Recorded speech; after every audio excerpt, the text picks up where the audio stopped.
So I did some stuff yesterday, but I didn't film it. I just didn't feel like doing it. I did all the bearings and set all them up and changed this out to a 6.4 style. The ignition system, the control I'm going to be using is going to be mostly for a 6.4 since I'm going to be running 6.4 intake. I'm going to be running the Demon injectors, so on and so forth. So right now she's cleaning the bores with ATF. She cleans them until they're clean. And then I'll start, I'm actually going to start filing rings here in just a minute. And we're going to try to get a short block done. I actually couldn't find my rod bolt stretch gauge, so I actually have two of them, had two of them. I used to have a red one and a blue one, and I guess they just grew legs. Stripped away, or stripped away. I used to do an A and a B side, so anyways, so that's what I got. So I had to borrow that one today. I had to wait until Sunday to get it.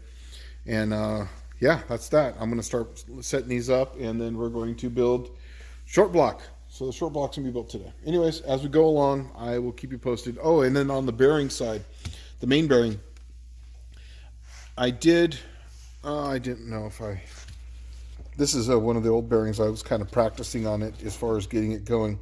But basically, I elongated them slightly like that, and then cut into the block slightly for that, because remember, they're 9/32 going up to it, and this is just under that. So that way it's kind of like an LS style where they actually have a slit in there to allow it to feed oil. So this area here is greater than the area feeding it, so therefore I won't be putting pressure behind this per se. So that these things will tend to lift at a certain pressure. They'll actually put pressure here and cause a failure on the crank. So by having this area greater than what's on the other side, it's not going to be putting pressure here. It's actually just going to be putting the pressure there. So anyways, yep, moving on. We're going to be doing that up and moving on. All right. So this is how I do rings. Obviously, this is my ring. This, I believe, is the number 1. And then just get a scoring tool. These things are really inexpensive. It makes it so much easier. For years, I did it with the top of a piston, but it's totally fine. I take it with the ring side up, slide it in slightly, bring it around, up like so. Take your scoring tool, drop it in, then just make sure that you got it. And then what I normally do is I'll take these, and I set up, these are go, no go, so that's a 15, and that's, 19, 21. So by the time you get around, it does all the numbers. So we want 20, so I'm going to use the middle one, just like this. And then, let's see if I can do this one-handed. Sorry. But you don't want total tension, but you want it just to slide in and then barely hold itself, just barely.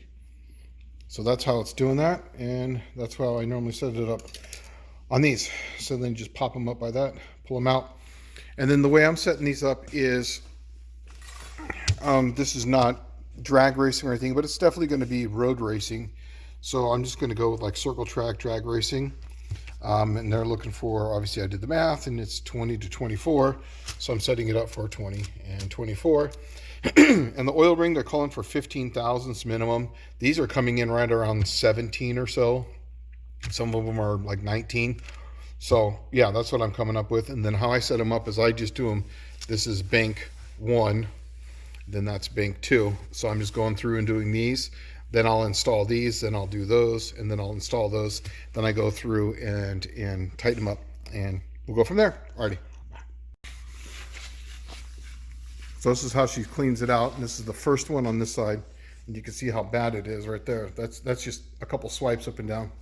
So it's like I said, it's ATF coffee filters, and then she's going to clean up that one. I'll start cutting the bores for that one, and then when it's done, I'll show you how clean they look and how clean they should look when they're done. All right, let me see that one more time so they can see it.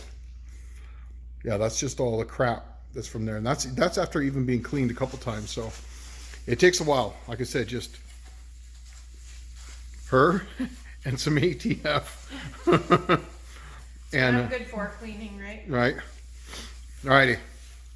All right. So this is a brand new. This is what it should look like when it's done. See how clean that is? So yeah. So as she goes through after you clean them, it takes a little while. It takes, 5 or 10, 15 minutes. Just depends. So and this is what you're trying to do, is clean it out. So that way it looks just like that. Good woman? Yeah. Good woman.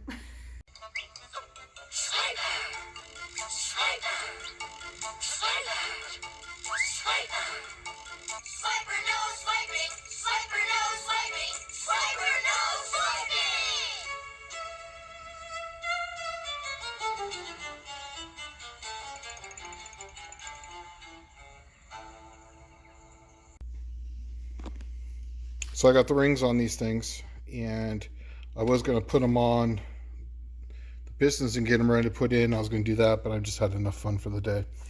What I normally do is I put the pin in on the one side, on that side right there, the clip, and the clip goes on the opposite side of where the bevel's at. So that way, when I'm putting the pin on, or the clip on, and sliding the pin in, I see the bevel. So I do that the same on and those ones over there are obviously set up differently. So that's kind of what I have going on. And yeah, these are all done, and I think that's it. The thing turns super bitchin' in there. I mean, just easy.